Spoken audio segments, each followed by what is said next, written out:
প্রাক প্রাথমিক ও পঞ্চম শ্রেণীর ভর্তি লটারি অনুষ্ঠিত হল জলপাইগুড়ি জেলা স্কুলে। এদিন বিভিন্ন বিচারকদের উপস্থিতিতে এই লটারি প্রক্রিয়া অনুষ্ঠিত হয়। অনুষ্ঠানের শুরুতে বিশিষ্ট অতিথিদের ব্যাচ পরিয়ে এবং ফুলের তোড়া তুলে দিয়ে সম্বর্ধনা জানানো হয়।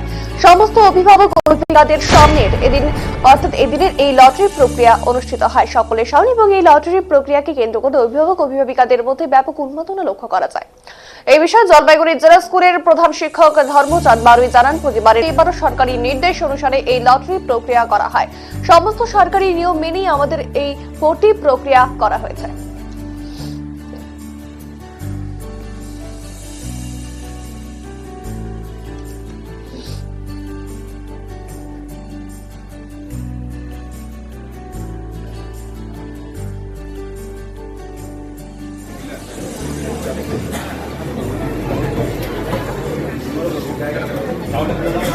বালতিটা ফাঁকা আছে, এবার আমরা কুপনগুলো এর মধ্যে ফেলবো এক এক করে। এখানে আমরা ফেলবো। এসিটা আমরা পেয়েছি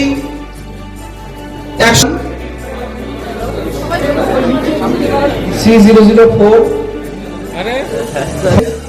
পেশাটা ধরে গেছিল, আমি না বেসিক দেবো পরে যাবো।